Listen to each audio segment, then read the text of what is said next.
Abdul Barek YouTube চ্যানেলে আমার স্বাগতম। আপনারা কীরকম আছেন? আশা করি ভালোই আছেন। জনক রাজার ধনুকের গল্প বলছি। এসআই স্কুল ভিজিটে যায়, প্রত্যেক ছেলেকে প্রশ্ন করে রামের ধনুক কে ভেঙেছিল। স্কুলের ছাত্ররা এসআইকে বলে, স্যার আমরা বলতে পারবো না স্যার, রামের ধনুক কে ভেঙেছিল। ছেলেরা ভয়ে কম্পমান হয়ে গেছে। প্রত্যেক ছেলেকে বলছে, রামের ধনুক কে ভেঙেছিল তোমরা জানো? ছেলেরা কেঁদে কেঁদে বলছে, স্যার রামের ধনুক কে ভেঙেছিল আমরা জানি না স্যার।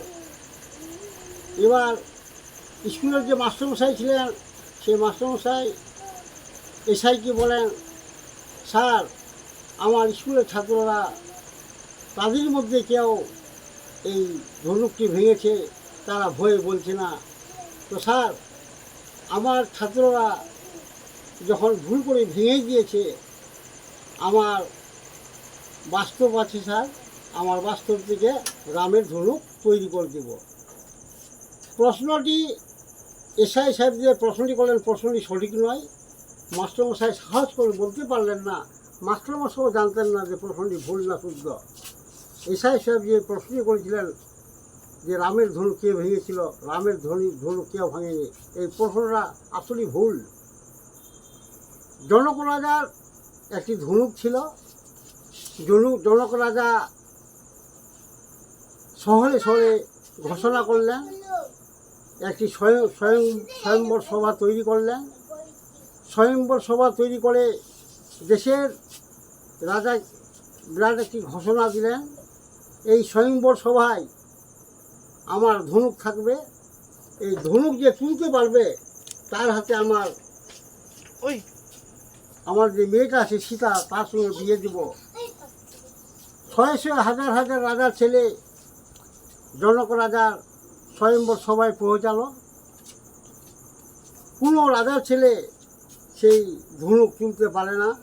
এক এক করে প্রত্যেক রাজার ছেলেরা নিরাশ হয়ে গেলেন। সেই জনক রাজার ধনুককে কেউ তুলতে পারলেন না। রাম বললেন, রাজামশাই আপনার ধনুককে আমি তুলতে পারবো। রাম তখন ওই জনক রাজার ধনুককে তুলে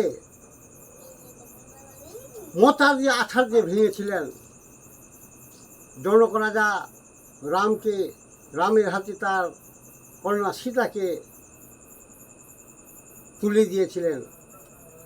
রামের সঙ্গে সীতার বিয়ে দেন।